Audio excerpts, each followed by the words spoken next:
Hello and thanks for joining us from our studios in Israel. I'm Aaron Porras here with ILTV's morning briefing. The IDF announced this morning that restrictions around the Gaza border communities erected Wednesday were now coming down. Schools and all other functions that were closed have also now returned to normal operations following the early morning rocket fire that fell on a Beersheba home.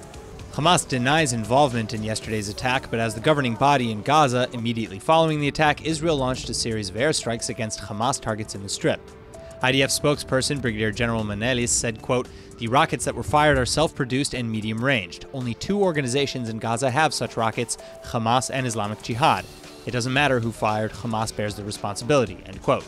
Around 20 targets were confirmed hit, including weapons manufacturing facilities, headquarters, posts, and underground infrastructure, according to the head of the IDF Southern Command, Major General Halevi.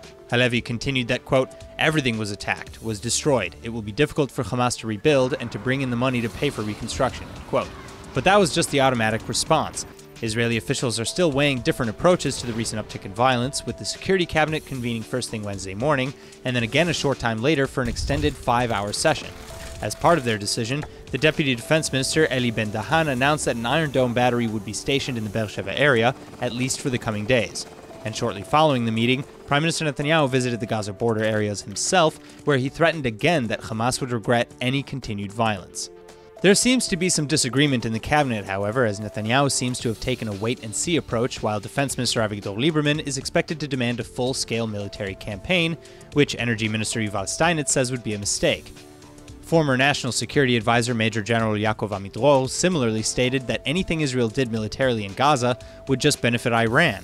And while that may be a simplification, it's not far off, considering Hamas and the Palestinian Islamic Jihad organizations have both condemned yesterday's rocket fire.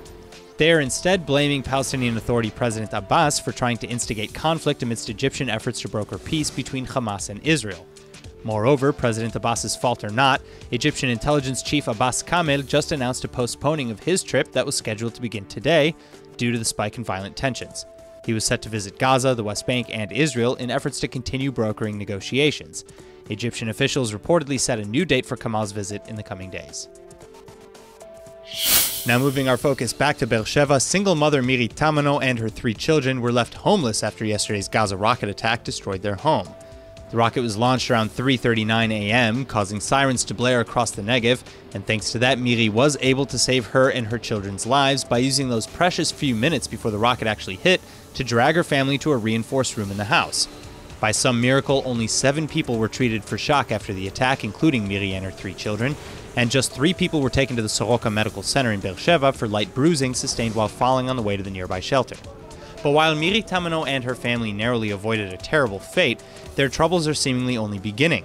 The Tamano family is now kindly asking the general public to help them, as Miri explained that they now need basic necessities, because, quote, "I have no home to go to, I have nothing," end quote.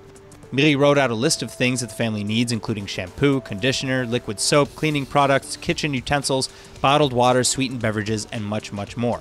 The handwritten note by the mother also asked for donations of clothing, shoes, and games for her children since the damage done to the house was so severe they lost all their possessions.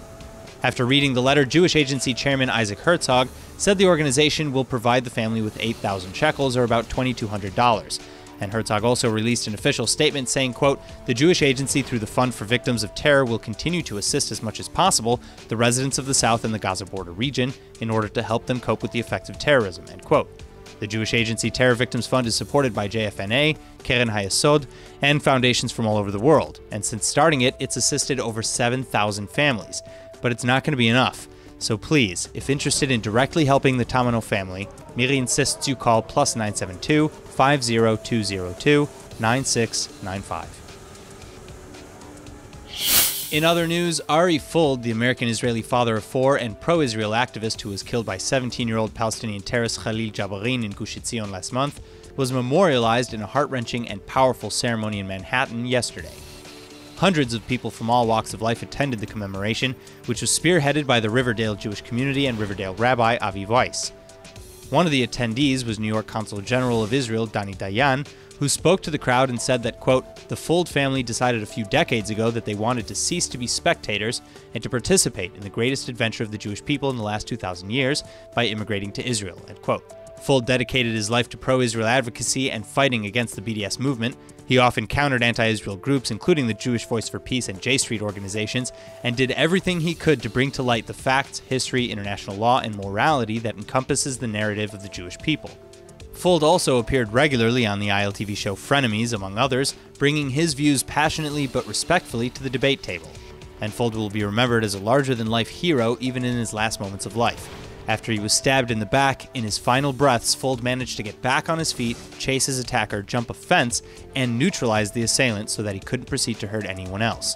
The assailant had been heading towards a young female falafel stand worker, Hila Peretz, and by neutralizing the terrorist, FULD managed to save her life. Peretz later said in a statement, quote, "The terrorist was right behind me. I started running down the stairs, but he jumped to try and get in front of me. The man that was killed really saved my life. He's not just a hero, he gave his life for me." End quote. Since FULD's death, thousands of people around the world have come forward to salute his courage and his dedication to the State of Israel and its people. FULD even recently received a posthumous Medal of Valor from the Public Security Minister Gilad Erdan. Ari is deeply missed by all who knew him. That's all for now. I'm Aaron Porras, and see you later with our main daily broadcast from Israel at 2 p.m. Eastern Time.